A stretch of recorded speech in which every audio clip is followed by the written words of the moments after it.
அனைவருக்கும் வணக்கம்.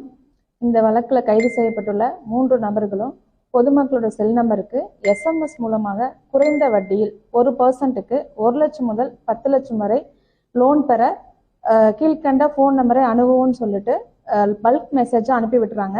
அந்த மெசேஜை பார்க்குற பொதுமக்கள் அந்த நபர்களை காண்டாக்ட் பண்ணும்போது முதல்ல டாக்குமெண்ட் வெரிஃபிகேஷன் சொல்லிட்டு Aadhaar card, PAN card, bank passbook அனுப்ப சொல்லி ஒரு வாட்ஸ்அப் நம்பர் கொடுக்குறாங்க. அந்த வாட்ஸ்அப் நம்பருக்கு அனுப்பின பிறகு அடுத்த நாள் அந்த நபர்கள் ஃபோன் பண்ணி உங்களுக்கு லோன் வாங்குறதுக்கு எலிஜிபிள் பர்சன் தான் அப்படின்னு சொல்லிட்டு ப்ராசஸிங் ஃபீஸ் வேணும்னு சொல்லி அவங்க அக்கௌண்ட் நம்பரை கொடுத்து அதில் அமௌண்ட் போட சொல்கிறாங்க. அமௌண்ட் போட்டதுக்கப்புறம் 2 மாதத்தில் லோன் ப்ராசஸிங்கில் இருக்குன்னு சொல்கிறாங்க. 2 மந்த் கழிச்சு அவங்களோட ஃபோன் நம்பரை சுவிட்ச் ஆஃப் பண்ணிடுறாங்க. இவங்க அவங்கள காண்டாக்ட் பண்ண முடியல, லோன் வாங்கவும் முடியல, கொடுத்த பணத்தை ரிட்டர்ன் கேட்கவும் அவங்களால தொடர்பு கொள்ள முடியல.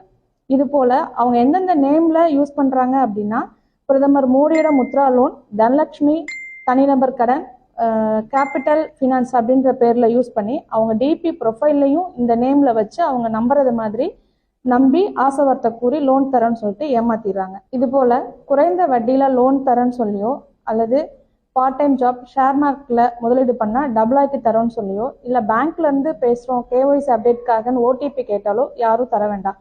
இந்த போல் மெசேஜ் SMS மூலியமாவோ வாட்ஸ்அப், டெலிகிராம், யூடியூப், ஃபேஸ்புக் இதில் வந்தாலும் லிங்கை கிளிக் பண்ண வேணாம். அப்படி கிளிக் பண்ணி பணம் ஏதாவது லாஸ் ஆயிடுச்சுன்னா உடனே 1930 என்ற நம்பருக்கு தொடர்பு கொண்டு சொல்லவும், இல்லைன்னா cybercrime.gov.in என்ற இணையதளத்தில் புகார் அளிக்கலாம்.